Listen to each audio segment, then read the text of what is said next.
What if I told you that a player who was written off as a total cap casualty is suddenly the hottest commodity on the trade market?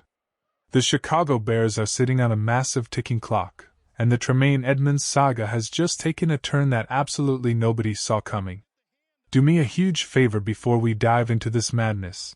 Hit that like button, share this video with every Bears fan you know, and subscribe right now so you never miss an update as we barrel toward the start of the new league year.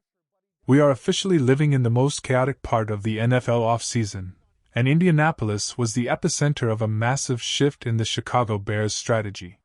For months, everyone, and I mean everyone, assumed that Tremaine Edmunds was as good as gone. We looked at the $17.4 million cap hit, we looked at the defensive direction, and we all said the same thing: he's getting cut.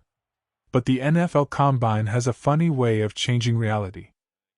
ESPN insiders Jeremy Fowler and Dan Graziano just emptied their notebooks, and the buzz is deafening. Fowler is reporting that Edmunds actually has strong trade value. This isn't just a minor interest. We are talking about a legitimate, high-stakes market developing for a player who was essentially left for dead in the eyes of the media. Is Ryan Poles about to pull off the ultimate heist and get a massive asset for a player he was prepared to lose for nothing? Let's be real, the math on this is staggering. If the Bears trade Edmunds before the start of the new league year, they clear $15 million in cap space instantly.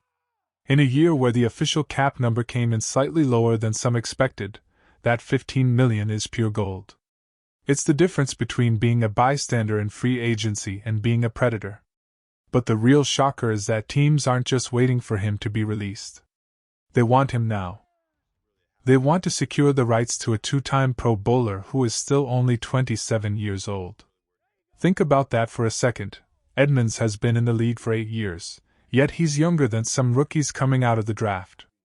That age-to-experience ratio is driving GMs crazy, and for teams like the Raiders and Titans who are sitting on nearly $90 million in cap space, Edmunds isn't a burden. He's a centerpiece. Question of the day: which trade scenario would you prefer?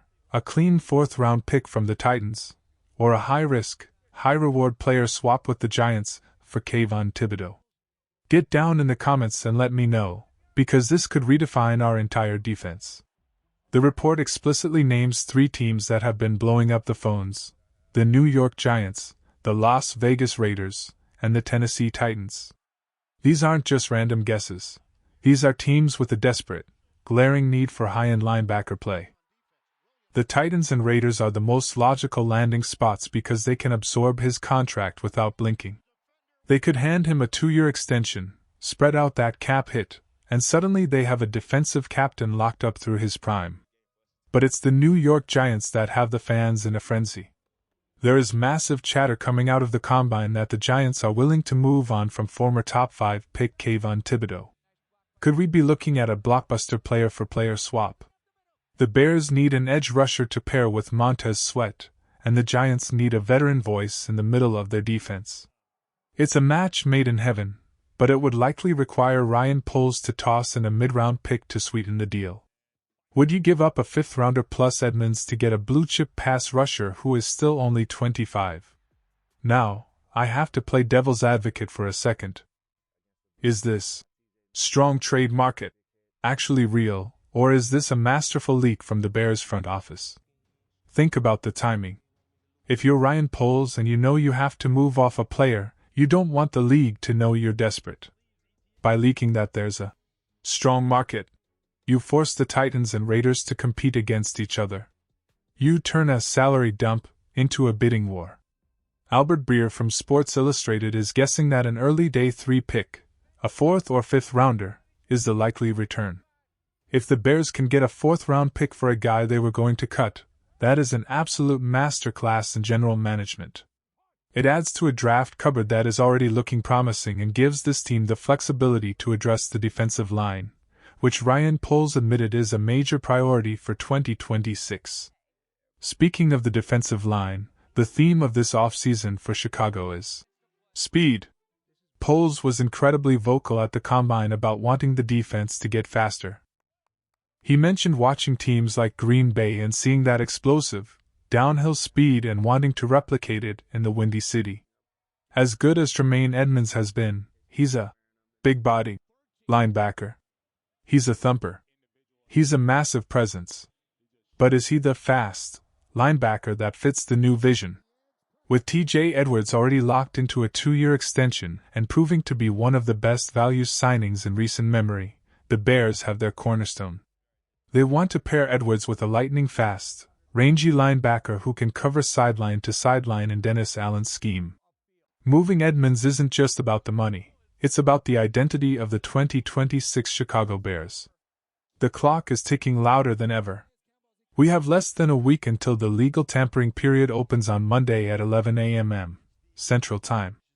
By that Wednesday at 3 p.m., the Bears have to be cap compliant. That means the Edmunds situation has to be resolved in the next few days. I would be absolutely shocked if he is still on the roster when the new league year officially begins. The league knows it, the fans know it, and you can bet the Titans, Raiders, and Giants know it too. The tension is palpable because if a trade doesn't happen by then, the Bears lose all their leverage and have to settle for a release. But with names like DJ Moore and Tyson Bagent also floating in trade rumors, it's clear that Ryan Poles is exploring every single avenue to maximize this roster's potential. I want you to imagine the impact of this move. You clear $15 million. You add a 4th-round pick. You suddenly have the ammunition to go after a top-tier defensive tackle or another elite safety in free agency. You've taken a difficult contract situation and turned it into a positive asset. That is how winning organizations are built. It's about making the tough calls on veteran players to ensure the long-term health of the team. We saw it with the offensive line last year, and now we are seeing the same calculated aggression on the defensive side of the ball. The Cardiac Bears might have been fun to watch last season, but Poles wants a dominant, consistent powerhouse, and that starts with these high-stakes maneuvers. As we move toward the business end of the week, the reports are only going to get crazier. We will be right here breaking down every single development, from the minute a trade is announced to the moment the first free agent signs on the dotted line. This is the moment where championships are won, not on the field in September, but in the meeting rooms and over the phone lines in March. The Chicago Bears are no longer a team that just hopes for the best. They are a team that is actively shaping their own destiny. Whether it's Edmunds heading to Vegas or a shock swap with the Giants, the landscape of this team is about to change forever. Before we get out of here, I need to hear from the real ones. The news is breaking fast, and your voice matters in this conversation. Do you believe the hype about a strong trade market? Or do you think this ends in a standard release? This is a defining moment for the Ryan Poles era. If he turns this into a win, the sky is the limit for what he can do in the draft. We are talking about a front office that isn't afraid to pull the trigger, and that should have every single fan in Chicago fired up for what's coming next. So, let's settle it right now in the comments. Will the Bears trade Tremaine Edmunds before the deadline? Type Y for yes if you think a deal gets done, and we get that draft capital, or type N for no if you think he walks for nothing. I'm putting my money on a trade. The buzz is too loud to ignore, and the teams involved are too desperate for a veteran leader. Whatever happens, the next 7 to 10 days are going to be a wild ride. Stay tuned, stay loud, and as always, bear down.